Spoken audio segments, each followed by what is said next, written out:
जहां आपको शारीरिक और मानसिक रूप से खुद को बेहतर बनाने का मौका मिला। आज हम Q10 के बारे में बात करेंगे, जिसके बारे में वो कहते हैं कि ये आपके दिल की कुंजी है। Q10 एक एंटीऑक्सीडेंट है जो मुक्त कणों को बेअसर करने में मदद करता है और उनके कारण जो नुकसान हमारे शरीर को हो सकता है उनको रोकने में हमारी मदद कर सकता है। वैज्ञानिकों का मानना है कि Q10 हृदय संबंधी स्थितियों में मदद कर सकता है, क्योंकि इसमें सेल्स यानी कि कोशिकाओं में ऊर्जा उत्पादन करने में सुधार हो सकता है। रक्त के थक्के बनने से रोक सकता है और एंटीऑक्सीडेंट के रूप में ये कार्य कर सकता है। तो आइए इस विषय पर और विस्तार में चर्चा करने के लिए हमारे आज के वक्ता विनय शर्मा को मैं इस आभासी मंच पर बुलाना चाहूंगा। So Vinay, over to you.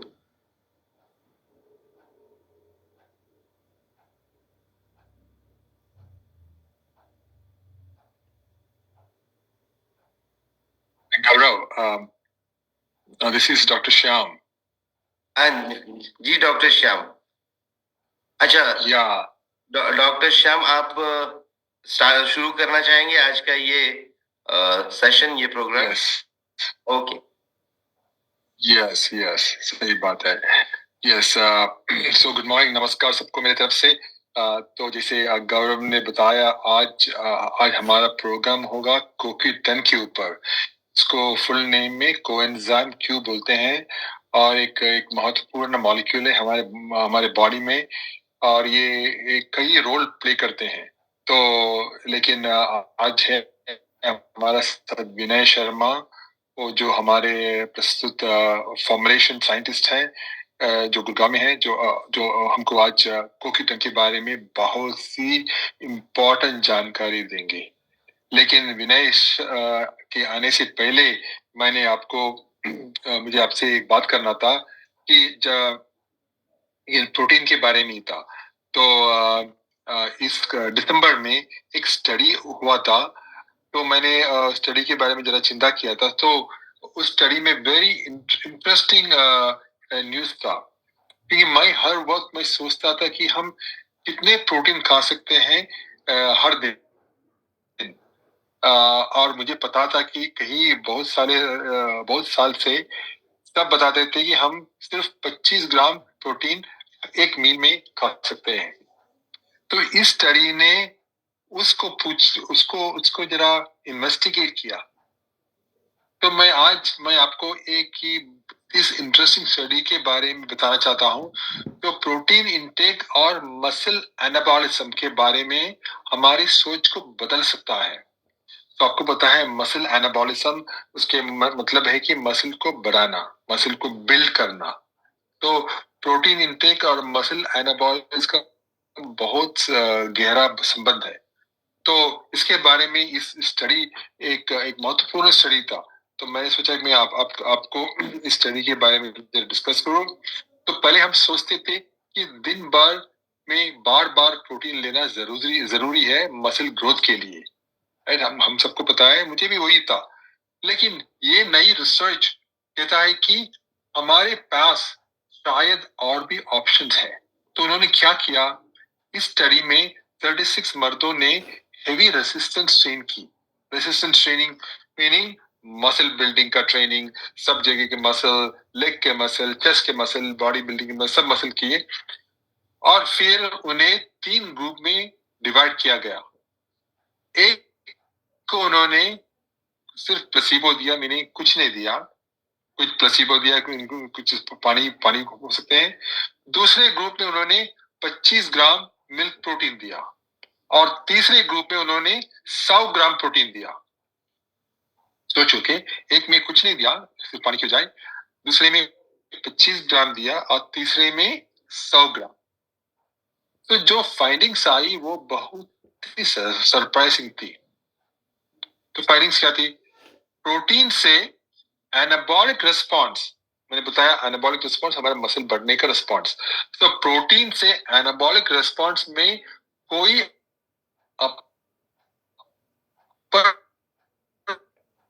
Limit नहीं थी। नहीं है, उनका मसल प्रोटीन सिंथेसिस 25 ग्राम वाले ग्रुप से 30% ज्यादा था 15 घंटे तक, फिर पता नहीं 12 घंटे तक। सोचो, जो ग्रुप 100 ग्राम प्रोटीन ले रहा था, उनका मसल प्रोटीन सिंथेसिस 30% ज्यादा था कंपेयर टू 25 ग्राम ग्रुप।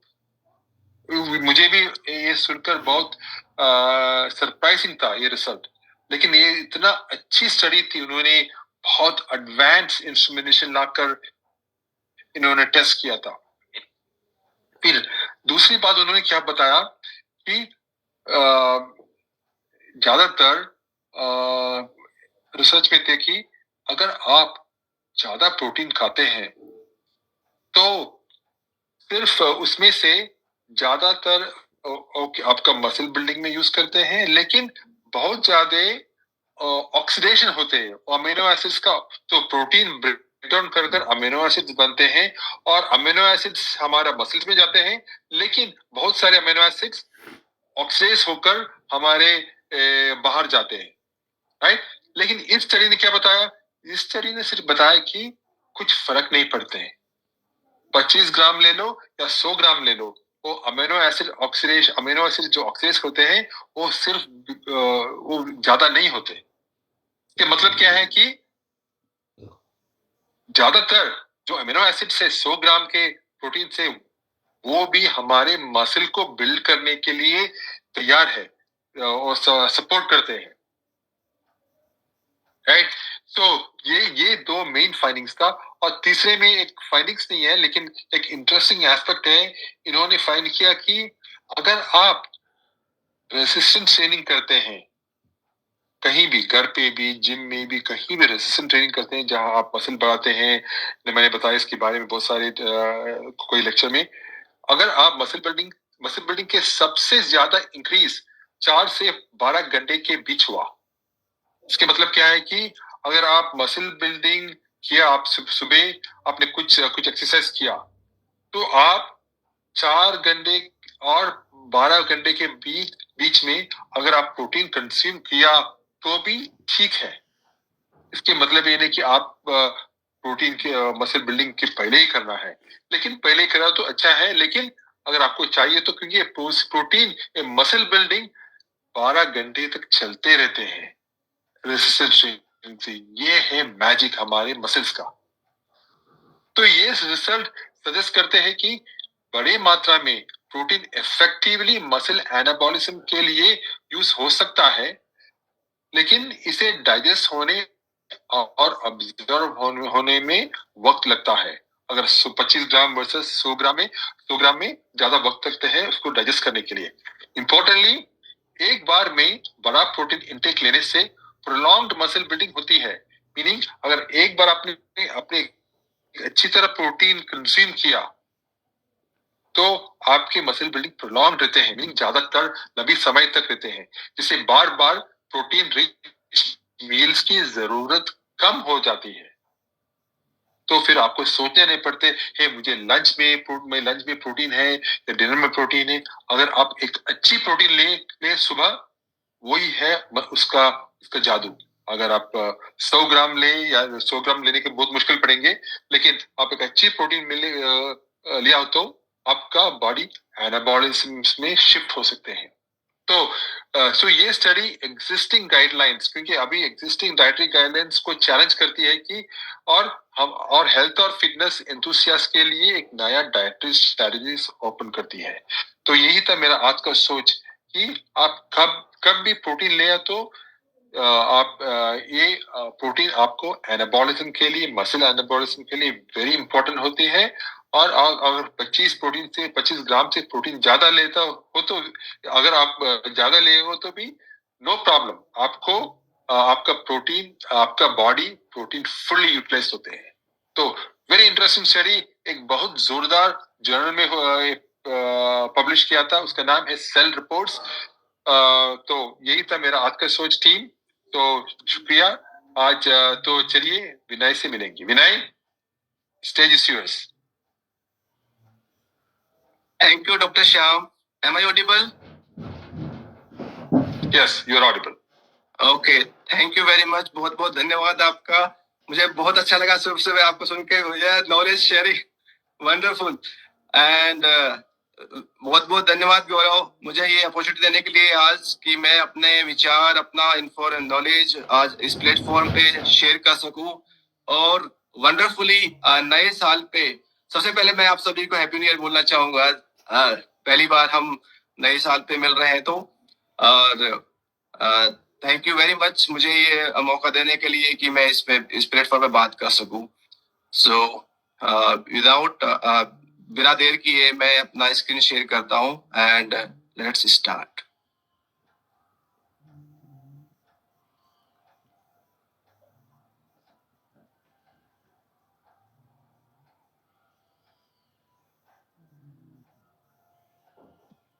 क्या मेरा स्क्रीन दिखाई दे रहा है? Yes. Okay,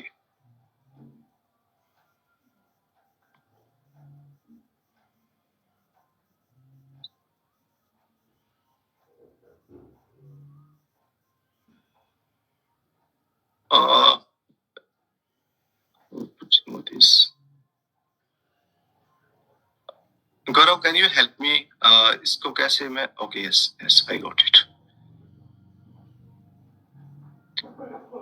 so good morning दोस्तों, आज लिव 360 का 41वां दिन है और आज हम बात करेंगे बहुत ही इंपॉर्टेंट, बहुत ही महत्वपूर्ण टॉपिक पे, जिसका नाम है की फॉर योर हार्ट, CoQ10। इसमें हम बात करेंगे हार्ट के बारे में। मुझे मालूम है बहुत सारे लोगों ने नए साल पे कुछ रिजोल्यूशन भी लिया होगा कि नए साल में मैं ये करूंगा वो करूंगा। That is very good thing, अच्छी बात है। और हार्ट को हम इग्नोर भी नहीं कर सकते, ये बहुत ही इम्पोर्टेंट है। तो इस सेशन में हम बात करेंगे, डिस्कस करेंगे हार्ट के बारे में और CoQ10 के बारे में। इस पूरे डिस्कशन में हम बात करते हैं कि हार्ट कैसे प्रभावित होता है एज के साथ, उसकी हेल्थ को सपोर्ट करने के लिए, उसका ध्यान रखने के लिए हमको क्या क्या करना चाहिए, CoQ10 उसमें कैसे सहायक सिद्ध हो सकता है, CoQ10 का एज के साथ क्या परिवर्तन होता है और CoQ10 का और हार्ट की हेल्थ का क्या रिलेशन है। ये हम धीरे धीरे बहुत ही सरल भाषा में, ताकि अच्छे से समझ में आ जाए, और इसका हम डिस्कशन करेंगे। सो डायरेक्टली सीधे सीधे हार्ट और CoQ10 पे बात करने से पहले मैं चाहूंगा कुछ बेसिक बातें मैं पहले कर लेता हूं, ताकि बाकी जो बाद में जो हार्ट और CoQ10 के बारे में जो डिस्कशन होगा, मेन डिस्कशन, वो अच्छे से समझ में आ जाए। ओके, तो सबसे पहले हम बात करते हैं एटीपी की, जिसको हम कहते हैं adenosine triphosphate. Just a second, yes, okay. So इस पे एटीपी के बारे में डायरेक्ट बात करने से पहले मैं इसका इंपॉर्टेंस और उसको मैं कनेक्ट करता हूँ डे लाइफ से। एक बहुत प्रकृति का सिंपल सा सिद्धांत है कि जहाँ पे कार्य होना है वहां पे ऊर्जा की आवश्यकता होती है, और इसका कोई अपवाद नहीं है। चाहे वो मशीन हो, चाहे वो निर्जीव चीज हो, चाहे वो सजीव चीज हो, चाहे हमारी बॉडी क्यों ना हो, अगर कोई कार्य होना है तो उसके लिए ऊर्जा की आवश्यकता होती है। आप सिंपल सा एग्जांपल ले लीजिए, अगर हमको कार चलानी है, गाड़ी चलानी है, तो उसके लिए भी ऊर्जा की आवश्यकता होती है, और उस ऊर्जा के लिए हम उसमें या तो पेट्रोल डालते हैं या डीजल डालते हैं, और अगर इलेक्ट्रिकल व्हीकल है तो उसको रिचार्ज करते हैं। तो उसको हम एक्चुअली ऊर्जा से रिचार्ज कर रहे हैं पेट्रोल और डीजल के फॉर्म में, और फिर हम उसको यूज करते हैं, यानी कि कार्य करते हैं। तो वही प्रिंसिपल हमारी ह्यूमन बॉडी पे भी लागू होता है। हम लोग पेट्रोल डीजल तो नहीं, लेकिन हमारा जो सोर्स है ऊर्जा का, वो डिफरेंट है। जहाँ पर मोबाइल में आपकी बैटरी रहती है, वो डिस्चार्ज होती है, डिस्चार्ज होने के बाद आप उसको फिर से रिचार्ज करते हो, रिचार्ज होने के बाद फिर से वो काम करना शुरू कर देता है। वैसे ही हमारी बॉडी में जो ऊर्जा का सोर्स रहता है वो रहता है एटीपी, जिसको कहते हैं एडेनोसिन ट्राइफॉस्फेट। एटीपी का लोकेशन हमारी बॉडी में कहाँ रहता है? आपको पता होगा हमारी बॉडी असंख्य मिलियन बिलियन कोशिकाओं की बनी रहती है, सेल्स की बनी रहती है। तो ये जो एटीपी रहता है, ये हमारी बॉडी की बैटरी है, और ये एटीपी हर सेल में रहता है। हर सेल का एटीपी का रिक्वायरमेंट अलग अलग रहता है, लेकिन डेफिनेटली पक्के तौर पे हर सेल में एटीपी रहता है। अच्छा, जब हमारे शरीर को, हमारी बॉडी को, हमारी कोशिका को ऊर्जा की आवश्यकता रहती है, तो ये एटीपी ऊर्जा कैसे देता है? आप अपने स्क्रीन पर राइट साइड में देखिए, दाईं तरफ ऊपर, ये एटीपी का स्ट्रक्चर है। इसमें लास्ट में जो 3 ग्रीन बॉल आपको दिख रही है, ये होते हैं फॉस्फेट्स, और ये फॉस्फेट्स जो आपस में जुड़े रहते हैं, ये हाई एनर्जी बॉन्ड्स होते हैं। तो जब हमारे शरीर को, बॉडी को ऊर्जा की आवश्यकता रहती है, तो क्या होता है, एक फॉस्फेट का बॉन्ड टूट जाता है, और उसके टूटने की वजह से जो एनर्जी रिलीज होती है, उस एनर्जी को हमारी बॉडी, हमारी कोशिका, हमारी सेल्स अपने काम के लिए यूज करती है। तो इस तरह से ये एटीपी जो है, एक तरह से जो बैटरी है, मिनी बैटरी है हमारे शरीर की, ये एटीपी एडीपी में कन्वर्ट हो जाता है, यानी कि एडिनोसिन ट्राइफॉस्फेट। तो ये हो गया discharge of the battery. Okay, जब वापस से हम खाना खाते हैं और जो न्यूट्रिएंट पहुंचते हैं, उससे वापस से एडीपी में एक फॉस्फेट फिर जुड़ता है, हाई एनर्जी बॉन्ड बनता है, और वापस से एडीपी एटीपी में कन्वर्ट हो जाता है। So this is the source. ये इस तरह से एटीपी जो है, ये हमारे बॉडी में एक बैटरी की तरह काम करता है। अच्छा, ये एनर्जी कहाँ कहाँ यूज होती है? बहुत सारे काम हम करते हैं वॉलंटरीली, जानबूझकर, मतलब जैसे चलना हो गया, उठना हो गया, दौड़ना हो गया, घूमना हो गया, या कुछ भी इस तरह की एक्टिविटी, इसमें एनर्जी का उपयोग होता है एटीपी से।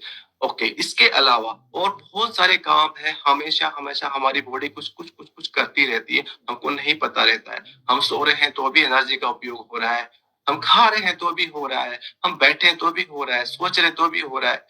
हर समय एनर्जी का कंजप्शन, उपयोग हमारी बॉडी में होता रहता है, चाहे हम जाने में या अनजाने में।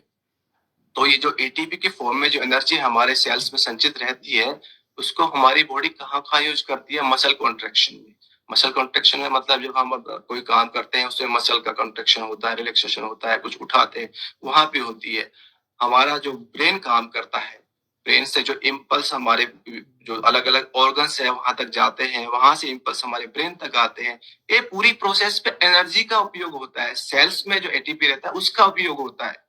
डाइजेशन में, हम खाना खाते हैं, खाना खाने में भी एनर्जी का यूज हो रहा है, और उसको एब्जॉर्ब होने में, डाइजेशन होने में भी हो रहा है। हर स्टेज पे एनर्जी का उपयोग होता है। कई बार लगता है ना कि आज तो हमने कुछ काम नहीं किया, लेकिन फिर भी थक गए।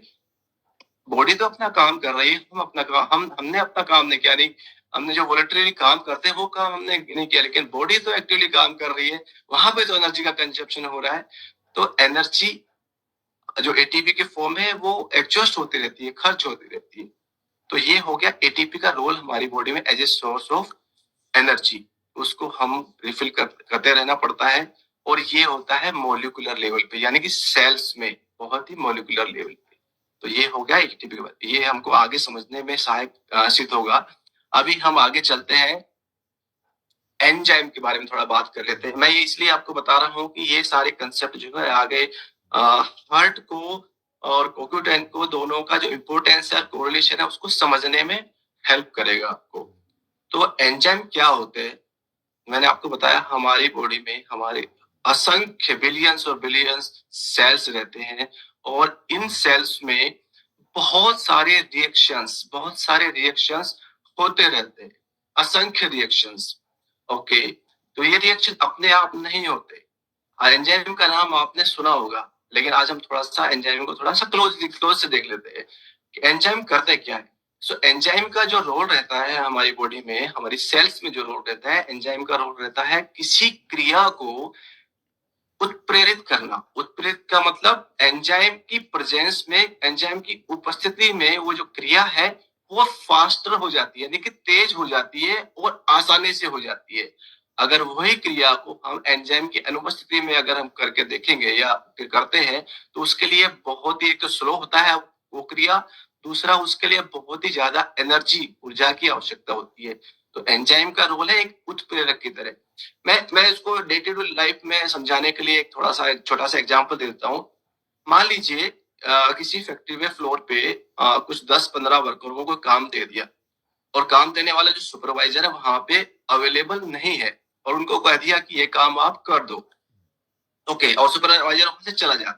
अभी वो जो काम होगा वो अपने हिसाब से धीरे, या जो भी है, जिस तरह से परफेक्शन के साथ या इम्परफेक्शन के साथ को करते हैं।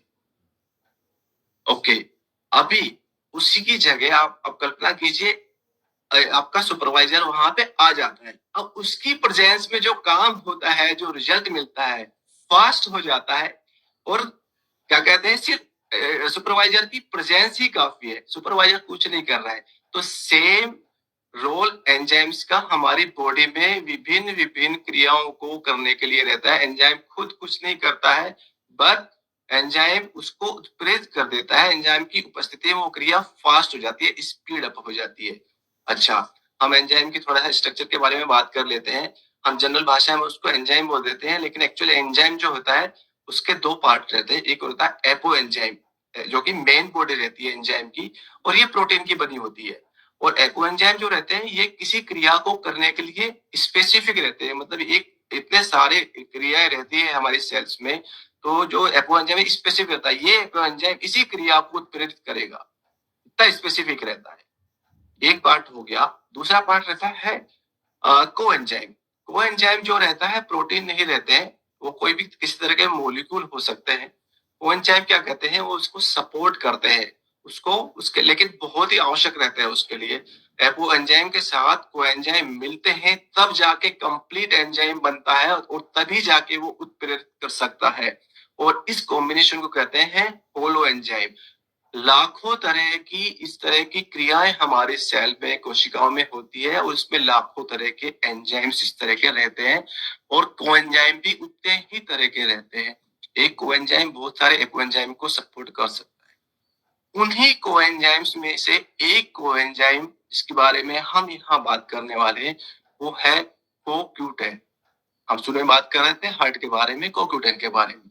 सो CoQ10 एक तरह से कोएंजाइम है, और CoQ10 का रोल क्या रहता है, ये कोशिकाओं में एनर्जी प्रोडक्शन में बहुत ही महत्वपूर्ण भूमिका निभाता है। और CoQ10 का जो नाम है उससे पता, देखो उसका नाम ही ऐसा है CoQ10। को मतलब को एंजाइम, Q। आप इधर देखिए इसका CoQ10 का स्ट्रक्चर, ये CoQ10 का CoQ10 का स्ट्रक्चर है। ये Q का मतलब क्यूनोन। सो ये जो पार्ट है इस स्ट्रक्चर का, इसको कहते हैं क्यूनोन बॉडी। और 10 का मतलब ये जो रिमेनिंग पार्ट है, बाकी बचा हुआ पार्ट है CoQ10 का, जिसमें आइसोप्रीन एक कंपाउंड रहता है। आइसोप्रीन की 10 यूनिट हेड टू टेल आपस में जुड़ी रहती है, और क्योंकि ये संख्या में 10 रहती है इसलिए Q के बाद यानी क्यूनोन के बाद 10 का उपयोग किया गया है। तो कोएंजाइम, क्यूनोन, 10 आइसोप्रीन यूनिट्स, इस तरह से ये CoQ10। Okay, I think enzyme कैसे काम करता है और उसमें CoQ10 क्या रोल प्ले करने वाला है ये मैंने क्लियर कर दिया है, आपको समझ में आ गया होगा, ऐसे उम्मीद करता हूँ। अच्छा, CoQ10 बहुत ही जबरदस्त, बहुत ही चमत्कारिक है। उसकी हमारे शरीर में ये दो फॉर्म में पाया जाता है। एक फॉर्म है यूबिक्विनोन, एक रहता है यूबिक्विनोल। यूबिक्विनोन जो है वो ऑक्सीडाइज्ड फॉर्म रहती है, यूबिक्विनोल रहती है जो होती है रिड्यूस्ड फॉर्म, और ये बॉडी में दोनों ही फॉर्म में पाया जाता है। इसी खासियत की वजह से ये इतना इंपॉर्टेंट है, एक फॉर्म दूसरी फॉर्म में कन्वर्ट हो जाती है, और इसी वजह से ये इतना उपयोगी है हमारी सेल में कि हमारे जो एनर्जी प्रोडक्शन में। दोनों में थोड़ा सा डिफरेंस रहता है। केमिकल फॉर्मूले में आप देखेंगे दोनों में 2 हाइड्रोजन का डिफरेंस है। जहाँ यूबिक्विनोन में 90 हाइड्रोजन है, वहां पे 92 है, वो रिड्यूस्ड फॉर्म है। इसी बिकॉज ऑफ इस हाइड्रोजन की कमी से वजह से ही मॉलिक्यूलर वेट में भी 2 का अंतर है यहाँ पे, अगर आप देखेंगे तो। और इसी अंतर की वजह से उनकी पानी में सोलिबिलिटी जो है, घुलनशीलता, वो भी थोड़ी चेंज हो गई है। जहाँ यूबिक्विनोन पानी में बहुत ही कम क्वांटिटी में थोड़ा बहुत सोल्यूबल रहता है, यूबिक्विनोल पानी में सोल्यूबल बिल्कुल भी नहीं रहता है। बट फॉर्चुनेटली दोनों के दोनों पानी ऑयल में सोल्यूबल रहते हैं।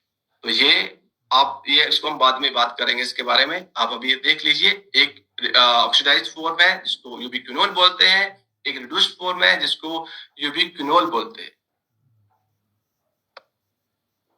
अच्छा, इतना इम्पोर्टेंट है CoQ10, उसके बारे में हम अभी मेन उस पे आने से पहले थोड़ा सा उसका हिस्ट्री के बारे में बात कर लेते हैं, क्योंकि आज हमको इसके बारे में बहुत कुछ पता है। आपको पता है ये हार्ट के लिए बहुत अच्छा रहता है, बॉडी में ये कहाँ है, क्या रोल प्ले कर रहा है, एनर्जी प्रोडक्शन में क्या, आगे हम उसकी बात करेंगे। तो ये सारा जो इंफॉर्मेशन नॉलेज आज हमारे पास है, इसको ये एक दिन में हमको नहीं मिला है, इसका एक पूरा हिस्ट्री है, और बहुत ही धीरे धीरे नई नई खोजें होती गई, साइंटिस्ट ने नया नया काम किया, और आज जो हमको इसके बारे में जितना पता है वो इस 50-60 साल में जो कुछ हुआ है उसका एक फाइनल आखिरी जो स्वरूप है जिसके बारे में हम इसको यूज कर पा रहे हैं, इसके बारे में इतना इन्फॉर्मेशन है, वो 50-60 सालों का परिणाम है। एक्चुअली ये 1957 में इसका शुरुआत हुआ था। एक साइंटिस्ट हुए थे क्रेन, उन्होंने कोक्यूटेन को आइसोलेट किया, मतलब जो बीफ था उसमें से उसने उसको आइसोलेट किया। उसको ये नहीं मालूम था ये क्या है, उसको ये नहीं मालूम था इसका उपयोग क्या है, लेकिन बस उसने उसको ये मालूम था ये कुछ तो नया है, उसने उसको आइसोलेट किया, अलग कर लिया। उसने बस इतना ही काम किया, उससे ये बहुत ही प्रिमिटिव, बहुत ही आरंभ के लेवल का था। उसके बाद 1958 में एक और साइंटिस्ट थे फोल्कर, उन्होंने उसका डिस्कवर किया केमिकल स्ट्रक्चर, मतलब अभी तक स्ट्रक्चर के बारे में नहीं पता, आज भी बात कर रहे थे स्ट्रक्चर के बारे में, ये 58 में पता चला। उन्होंने वो सिर्फ स्ट्रक्चर बताया, अभी तक उसका एप्लीकेशन नहीं मालूम था कि ये कहाँ यूज होता है। फिर धीरे धीरे काम होता गया। अब देखिए आप कितना 12 साल बाद 1970 में लिटारू एंड फोकर ने उन्होंने पता लगाया कि कुछ तो संबंध है हार्ट के हेल्थ में और इस कोक्यूटेन में, इतना ही बताया उसने। तो इस तरह से धीरे धीरे काम होते गए। 1974 में जापान ने इसको अप्रूव कर दिया कि ये इसको कोक्यूटेन को हम अपने हार्ट की प्रॉब्लम के लिए, हार्ट फेलियर के लिए हम उसको अपनी कंट्री में हम यूज करेंगे, वहां पे यूज कर सकते थे। मतलब इतना उपयोगी था, इतना इसका वो था कि इसको यूज करने के लिए वहां पे उन्होंने अप्रूव कर दिया। अब क्योंकि हार्ट के लिए यूजफुल है तो उसके ऊपर और काफी काम हुआ, अट्रैक्शन हुआ, इसकी तरफ काम किया। तो मिशेल ने इस पे काम किया, उसको एक्चुअली उसका मॉलिक्यूलर लेवल पे वो कैसे काम करता है बॉडी में, कोशिका में कहाँ पे रहता है, क्या काम करता है, क्या रोल प्ले करता है, उसके ऊपर पूरा उसने काम करके उसको पब्लिश किया। और 1978 में मिशेल को उसके लिए नोबेल प्राइज दिया गया। ये बहुत इंपॉर्टेंट काम था। उसके बाद 1985 में काम हुआ, उसको और दूसरे क्या क्या उसका हार्ट के ऊपर उसका यूज कर सकते हैं वो सारा उन्होंने बताया। और इस तरह से होते होते होते ये 1990 में यूएसए में इसको इंक्लूड किया डाइटरी सप्लीमेंट्स में। 1990 में देखिए स्टोरी शुरू हुई थी 1957 से, 1990 में जाके यूएस ने इसको अप्रूव किया। ये हिस्ट्री है, धीरे धीरे चलती है। और 2007 में कमर्शियल मैन्युफैक्चरिंग जो है यूबिक्विनोल का यूएस में शुरू हुआ। ये था हिस्ट्री कोक्यूटेन का। अभी हम यहाँ पे डिस्कस करते हैं कि कोक्यूटेन क्यों इम्पोर्टेंट है, क्या करता है। ये जो आपको सामने स्ट्रक्चर दिखाई दे रहा है, ये है हमारा सेल। हमारी बॉडी में मैंने बताया असंख्य सेल्स रहते हैं, और सेल के स्ट्रक्चर में आप देखेंगे सेल मेम्ब्रेन। आपको बहुत सारे लोगों को मालूम होगा कि सेल क्या होती है, क्योंकि सेल छोटे क्लास में भी पढ़ा जाता है, तो मतलब थोड़ा बहुत आइडिया आपको होगा। तो सेल मेम्ब्रेन सबसे आउटर जो सेल को प्रोटेक्ट करती है। फिर सेल में बहुत सारे ऑर्गेनेल्स रहते हैं। सबसे सेंटर में रहता है केंद्रक, केंद्रक में न्यूक्लियोलस भी रहता है, उसके अंदर एंडोप्लाज्मिक रेटिकुलम, गोल्गी कॉम्प्लेक्स। इन सब के अलावा सेल में रहता है माइटोकॉन्ड्रिया। माइटोकॉन्ड्रिया को सेल का पावर हाउस भी बोलते हैं। पावर हाउस मतलब कुछ तो एनर्जी से रिलेटेड उसमें हो रहा है। अच्छा, हर बॉडी में हर सेल में लगभग ये सारे के सारे ऑर्गेनेल्स पाए जाते हैं, लेकिन वो सेल बॉडी में क्या काम करती है, किस तरह की एक्टिविटी पे, किस तरह की एनर्जी कंज्यूम करती है, उसके बेसिस पे उसमें माइटोकॉन्ड्रिया कम होंगे, ज्यादा होंगे, कितना डेंसिटी रहेगा माइटोकॉन्ड्रिया का, वो डिपेंड करता है। हमारे लीवर की सेल अलग है, हमारे हार्ट की सेल अलग है, ब्रेन की सेल अलग है, या कोई और भी मसल की सेल का एग्जाम्पल ले सकते हैं। सभी में ये सारे ऑर्गेनेल्स सभी में रहते हैं, लेकिन माइटोकॉन्ड्रिया क्योंकि ये एनर्जी प्रोडक्शन के लिए जिम्मेदार है, और अगर सेल का रिक्वायरमेंट, एनर्जी का, ऊर्जा का रिक्वायरमेंट ज्यादा होगा तो उसमें ज्यादा माइटोकॉन्ड्रिया होगा। माइटोकॉन्ड्रिया इतना इंपॉर्टेंट है। तो यहाँ राइट साइड में ऊपर जो स्ट्रक्चर देख रहे हैं, ये माइटोकॉन्ड्रिया को बड़ा करके दिखाया गया है। और इस माइटोकॉन्ड्रिया की स्ट्रक्चर में आप अगर देखेंगे तो ये इसमें इसकी स्ट्रक्चर में डबल लेयर रहती है। सबसे आउटर जो लेयर आपको दिख रही है, मैं ये वाला जो येलो वाला आपको दिख रहा है, ये है आउटर मेम्ब्रेन। और जो इनर मेम्ब्रेन, अंदर वाली जो झिल्ली रहती है, अंदर वाली जो मेम्ब्रेन रहती है, जो अंदर जो आपको फिंगर लाइक स्ट्रक्चर दिख रहे हैं ना, ये इनर मेम्ब्रेन अंदर फिंगर लाइक स्ट्रक्चर बनाती है। अच्छा, ये जो इनर मेम्ब्रेन अंदर फिंगर लाइक स्ट्रक्चर बनाती है, उसकी वजह से क्या होता है कि इस माइटोकॉन्ड्रिया के अंदर जो सरफेस एरिया है इनर मेम्ब्रेन का, वो बहुत कई गुना बढ़ जाता है, कई गुना बढ़ जाता है, जिसकी वजह से जो एंजाइम्स, जो complex, protein complex energy production के लिए जिम्मेदार रहते हैं, उसको, उनके लिए ज्यादा सरफेस, ज्यादा एरिया उनको मिल जाता है और उससे और ज्यादा प्रभावी तरीके से एनर्जी का प्रोडक्शन माइटोकॉन्ड्रिया में हो सकता है। अच्छा, जो एनर्जी का प्रोडक्शन हम कहते हैं माइटोकॉन्ड्रिया पावर हाउस है और वहाँ पे एनर्जी का जनरेशन होता है यानी कि एटीपी बनते हैं। तो वहाँ पे एक्चुअली ये सेट डिफरेंट एक सेट ऑफ प्रोटीन कॉम्प्लेक्स और कैरियर रहते हैं। ये जो नीचे स्ट्रक्चर आप देख रहे हैं ये एक वन सेट है। ये this is protein complex 1, protein complex 2, CoQ10। देखिए यहाँ पे CoQ10 आता है, ये तीसरे नंबर पे। फिर प्रोटीन कॉम्प्लेक्स 3, देन ये आता है साइटोक्रोम C, देन ये आता है प्रोटीन कॉम्प्लेक्स 4 और फाइनली एटीपी सिंथेज। सो ये जो सेट है एक स्पेसिफिक जो ये जो ऑर्डर में क्रम में जो ये सेट है, ये यूनिट जो है ये अरेंज रहती है माइटोकॉन्ड्रिया की अंदर वाली जो मेम्ब्रेन रहती है उसके ऊपर, ये उस पे उसका अरेंजमेंट रहता है और इसको कहते हैं इलेक्ट्रॉन ट्रांसपोर्ट सिस्टम। ये जो कॉम्प्लेक्स 1, 2, CoQ10, 3, साइटोक्रोम C, 4 और एटीपी सिंथेज, इसका जो सेट है इसको कहते हैं इलेक्ट्रॉन ट्रांसपोर्ट सिस्टम। और ये सिस्टम ही एटीपी को जनरेट करने के लिए बहुत महत्वपूर्ण भूमिका निभाता है। ये ही जनरेट करता है। जो वहां पे हमारी बैटरी डिस्चार्ज हुई थी, एटीपी एडीपी में कन्वर्ट हो गया था, उसको वापस से एडीपी को एटीपी में वापस कन्वर्ट करना है, यानी कि बैटरी को रिचार्ज करना है, उसके लिए यहाँ पर ये सिस्टम रहता है।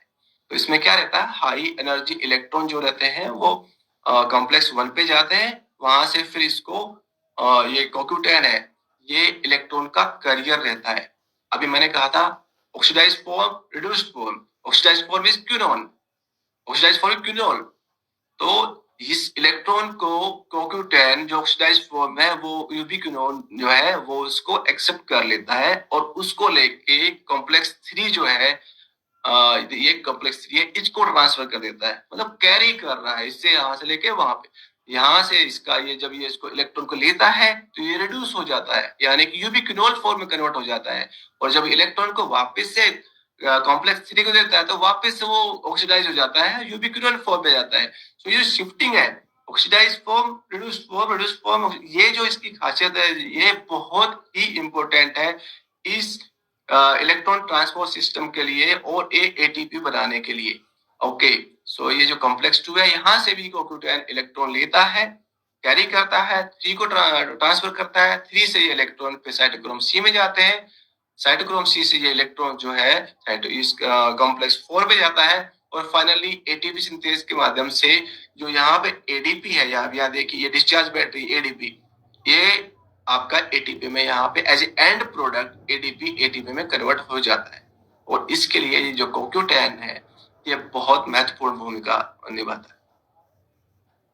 आई थिंक ये आपको क्लियर हो गया होगा कि CoQ10 एनर्जी प्रोडक्शन में किस तरह से महत्वपूर्ण है। अब इमेजिन कीजिए यहाँ पे अगर CoQ10 नहीं होता या कम होता तो आपकी बैटरी, कोशिका की बैटरी रिचार्ज नहीं होती और हम बिना ऊर्जा के, बिना बैटरी के काम नहीं कर सकते। ओके, यहाँ तक CoQ10 का हमने कंसेप्ट समझ लिया, CoQ10 का इंपॉर्टेंस क्या है आई थिंक क्लियर हो गया है। अभी हम बात करते हैं थोड़ी सी मसल्स की। हमारी बॉडी में एक्चुअली 3 तरह की मसल्स रहती है।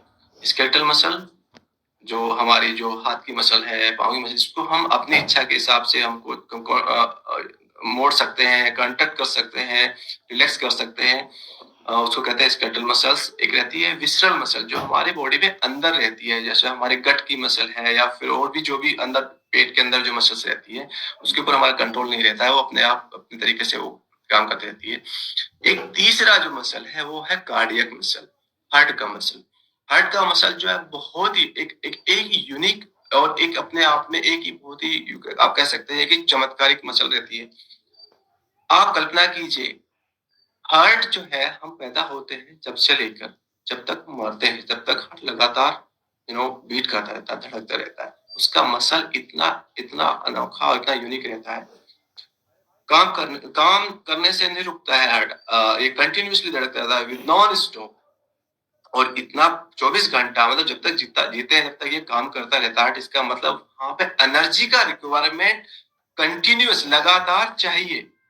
हम एनर्जी को इग्नोर वहां पे इसकी हार्ट को मसल को इग्नोर नहीं कर सकते। हम ऐसा नहीं सोच सकते कोई बात नहीं, एनर्जी कम रहेगी तो कोई बात नहीं, ऐसा नहीं।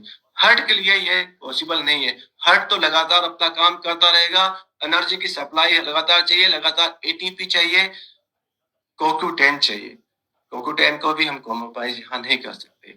तो यहाँ पे कंपैरिजन दिया है कार्डियक मसल का, स्केलेटल मसल का। स्केलेटल मसल में आप कर सकते हैं हमारी ये जो मसल्स रहती है हाथ की, पाँव की, ये सारी, उसका कंपैरिजन दिया है। माइटोकॉन्ड्रियल डेंसिटी, जहां एनर्जी का रिक्वायरमेंट ज्यादा, जिस मसल में, जिस पार्ट पे, वहां पे उतना ही ज्यादा क्वांटिटी में उस सेल में माइटोकॉन्ड्रिया, क्योंकि एनर्जी ज्यादा चाहिए। जहां पे कम है वहां पे उस हिसाब से कम हो गए। तो सबसे ज्यादा एनर्जी का रिक्वायरमेंट है मसल्स में हार्ट की, तो वहां पे सबसे ज्यादा हाई। स्केलेटल मसल्स में वेरिएबल रहता है, कोई ज्यादा मेहनत करता है उसके पास उसमें ज्यादा माइटोकॉन्ड्रिया रहेंगे, जो काम नहीं करता है उसमें कम माइटोकॉन्ड्रिया रहेगा। सो ये कम रहता है। Activity pattern, cardiac muscle continuously काम करती है, हार्ट की मसल्स कंटिन्यूअसली काम करती है, इसलिए वहां पर एक्टिविटी कंटिन्यूस रहती है, एनर्जी लगातार रहती है। इंटरमीडिएट इसमें स्केलेटल मसल जो रहती है वो इंटरमीडिएट, मतलब जब काम करते हैं तभी एनर्जी खर्च होती है, अदरवाइज नहीं। इस तरह से एनर्जी का सोर्स कार्डियक मसल्स में ऑक्सीडेटिव फॉस्फोरिलेशन से मिलता है, जबकि स्केलेटल मसल में ये ऑक्सीडेटिव फॉस्फोरिलेशन और ग्लाइकोलाइसिस दोनों से मिलता है। सो इस तरह से हम कोरिलेट कर सकते हैं कि हमारे हार्ट को एनर्जी का रिक्वायरमेंट लगातार रहता है और एटीपी का टर्नओवर बहुत ज्यादा है, माइटोकॉन्ड्रिया का डेंसिटी हमारे मसल्स में बहुत ज्यादा है, और CoQ10 उसमें बहुत इंपॉर्टेंट रोल प्ले करता है। CoQ10 का सप्लाई, वहां पे CoQ10 की अवेलेबिलिटी हमारे कार्डियक मसल के बहुत इंपॉर्टेंट रोल प्ले करती है, क्योंकि हमारे हार्ट को एनर्जी चाहिए नॉन स्टॉप। तो यहाँ तक हमने CoQ10 का हार्ट। अब मैं थोड़ा सा ये आइडिया देने के लिए आपको मैं रखा हूँ कि हमारा हार्ट कितना इम्पोर्टेंट काम कर रहा है, हम उसको क्यों नहीं इग्नोर कर सकते। पूरे बॉडी में हमारा हार्ट जो है ब्लड सप्लाई करता है, पंप करता है, एक्चुअली फोर्सफुली पंप करता है। हमारे जो हार्ट का जो, अगर आप देखेंगे तो उसको ना उसके दो पार्ट में डिवाइड किया, उसको लेफ्ट साइड और राइट साइड। लेफ्ट साइड में आपका आता है प्योर ब्लड, यहाँ देखिए जहाँ पे जो रेड वाला पार्ट दिख रहा है ये रहता है आपके इसमें आता है आर्टेरियल ब्लड, यानी कि प्योर ब्लड आता है। यहाँ लंग्स से यहाँ लंग्स से आता है प्योर होके ब्लड आपके हार्ट में, ये प्योर ब्लड रहता है, और यहाँ से इस ब्लड को पूरी बॉडी में पंप किया जाता है। उसमें आपका जो भी है गट हो गया, उसमें आपका लीवर हो गया, उसमें आपका किडनी हो गया, और जो रिमेनिंग पार्ट है आपका बॉडी का, और ब्रेन हो गया, हर जगह इसको पंप करना होता है, मतलब फोर्सफुली कॉन्ट्रैक्ट होता है, ताकि आपका जो ब्लड, प्योर ब्लड है, पूरी बॉडी में पंप किया जा सके, सर्कुलेट किया जा सके, और बॉडी को न्यूट्रिशन मिल सके, ऑक्सीजन मिल सके डिफरेंट ऑर्गन्स को, अलग अलग ऑर्गन्स को। और वहां से जो इम्प्योर ब्लड है ऑर्गन्स में से कार्बन डाइऑक्साइड वाला और दूसरे इम्प्योरिटीज वाला ब्लड है, वो वापस से घूम के फिर आता है आपके पास हार्ट के पास। हार्ट उसको वापस से पंप करता है, और पंप करके उसको लंग्स में पुश करता है, लंग्स में जाके वापस से वहां पे उसका कार्बन डाइऑक्साइड निकलता है, ऑक्सीजन वापस उसमें आता है, और वापस से वो प्यूरिफाई होके वापस से फिर हार्ट के पास आता है। ये प्रोसेस कहीं पे भी कंप्रोमाइज करने लायक नहीं है, हार्ट का फंक्शन इतना इम्पोर्टेंट है, इसलिए मैं आपको ये दिखा रहा हूँ।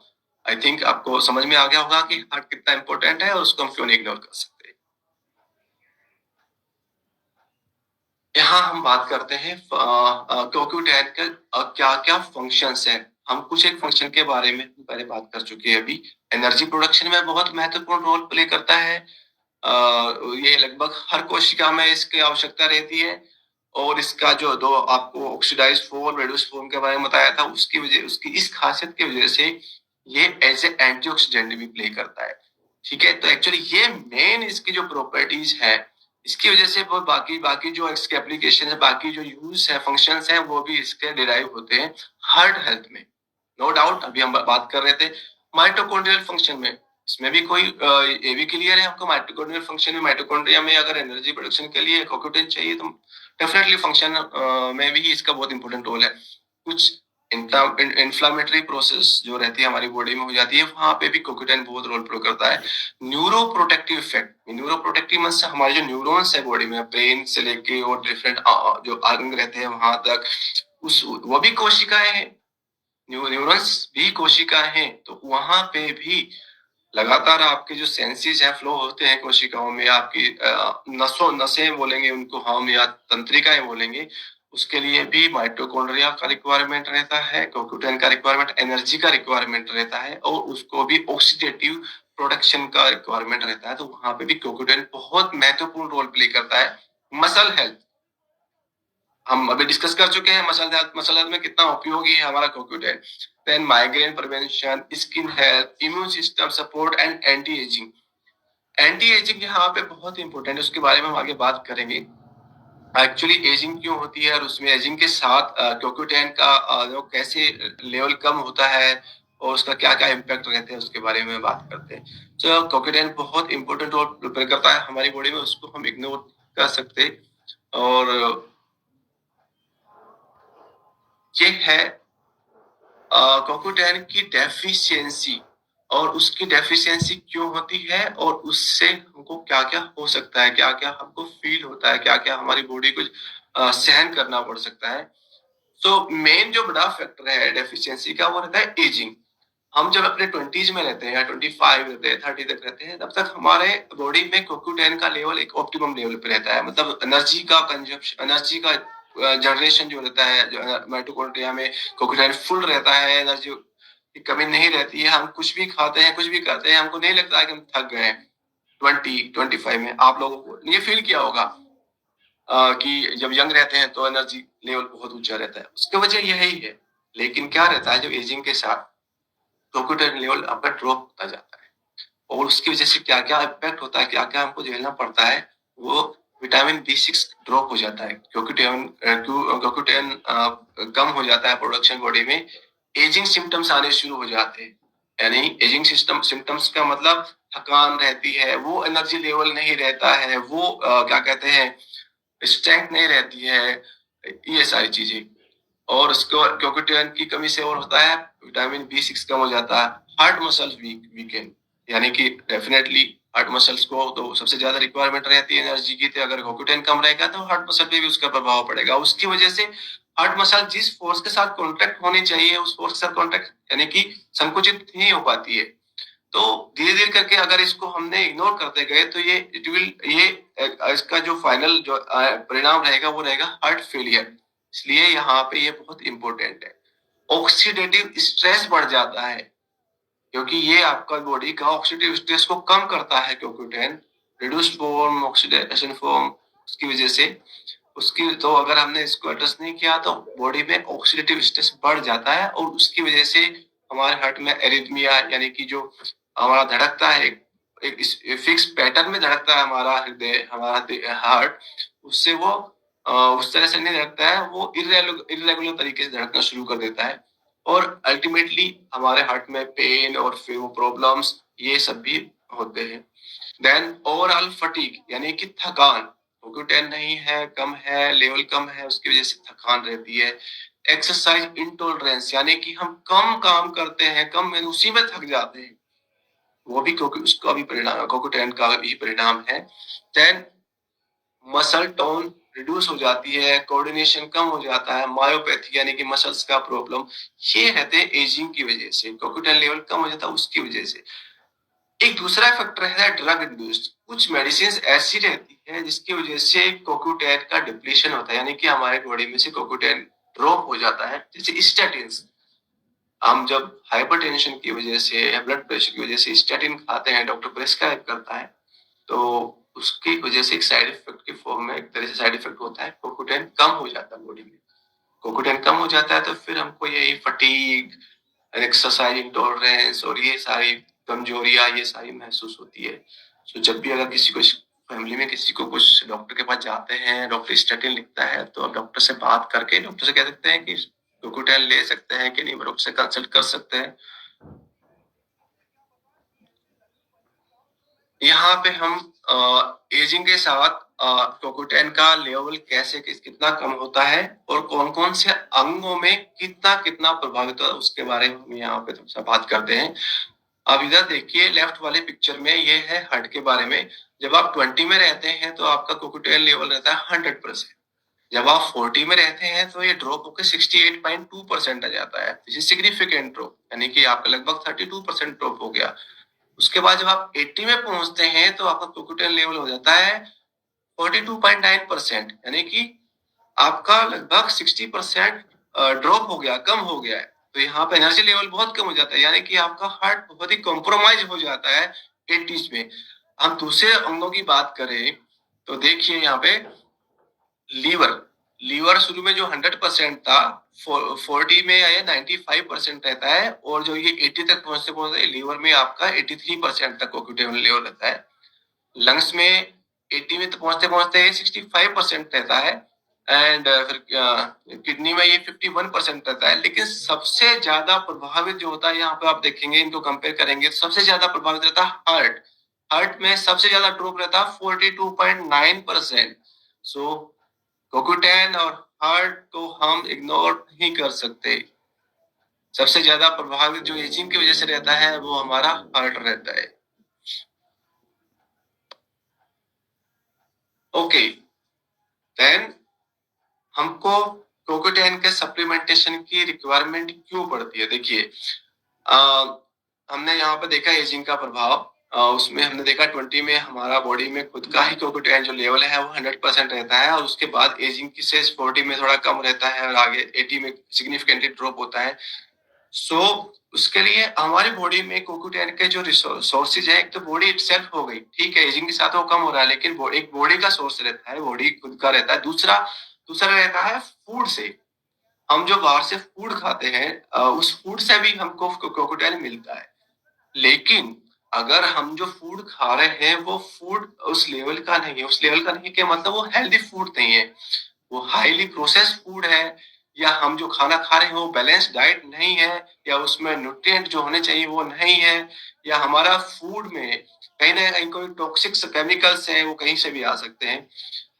जो हमारे जो फूड है वो बॉटनिकल सोर्स से रहता है, उसमें कहीं फर्टिलाइजर यूज होते हैं, या फिर जो हमारा कल्टीवेशन का प्रैक्टिस है वो जो आजकल हम फर्टिलाइजर पेस्टिसाइड यूज करते हैं उसकी वजह से भी हमारे फूड में कोक्यूटेन का लेवल जो है वो डिप्लीट हो रहा है। तो फूड से हमको वो लेवल का सप्लीमेंटेशन, वो वाला इनपुट नहीं मिल रहा कोक्यूटेन का, और एट उसके साथ साथ हमारे जो बॉडी जो एजिंग चल रही है उसकी वजह से भी अंदर बॉडी का जो कोक्यूटेन लेवल है वो ड्रॉप हो रहा है। उसके अलावा बाहर से जो स्ट्रेस है, पोल्यूशन है, या फिर दूसरे मतलब डिजीज है, या फिर मे बी मेडिकेशन है, उसकी वजह से भी हमारा जो कोक्यूटेन लेवल ड्रॉप हो रहा है।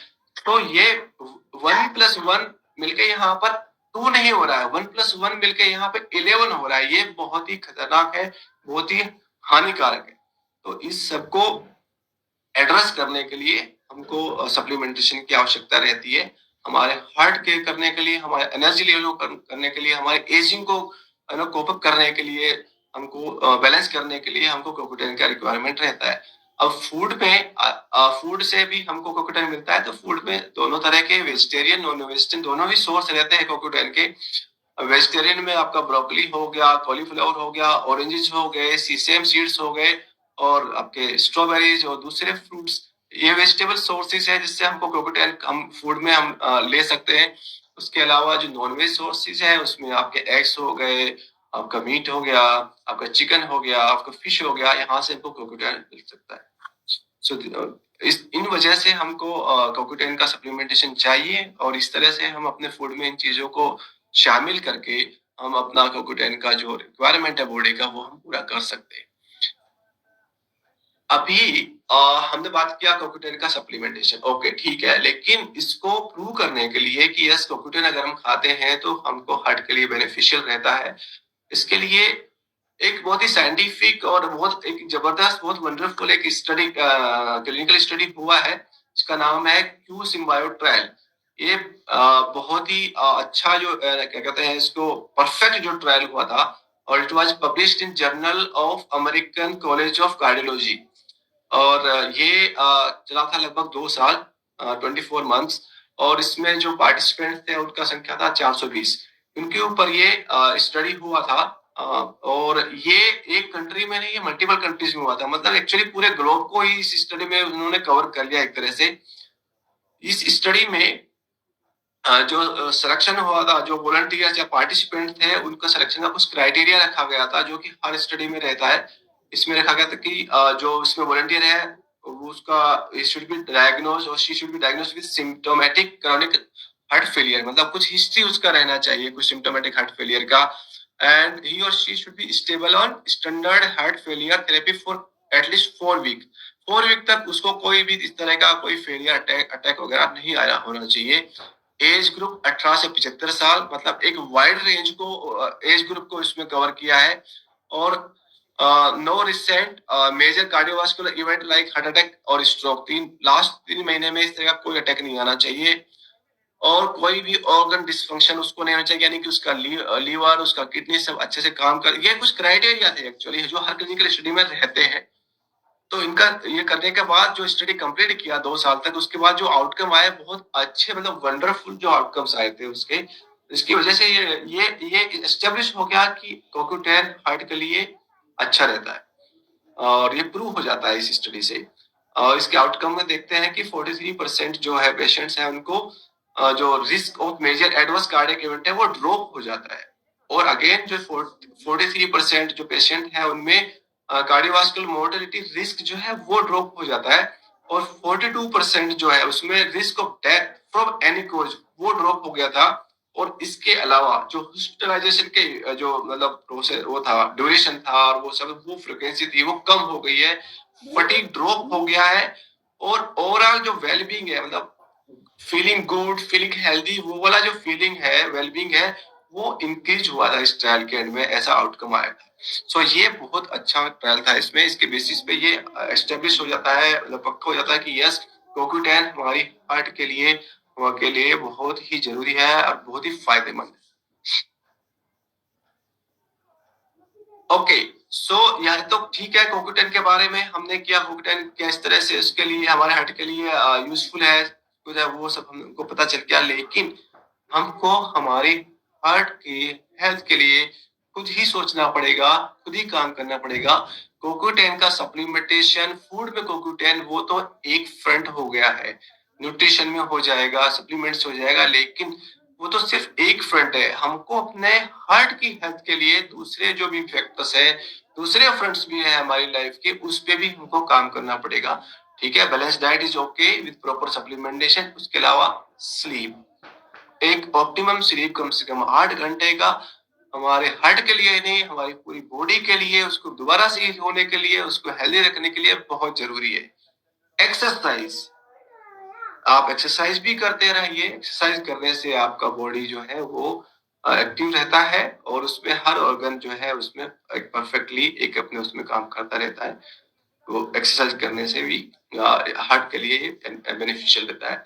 स्ट्रेस कम कीजिए, स्ट्रेस हार्ट के लिए बहुत ही हार्मफुल रहता है, स्ट्रेस कम।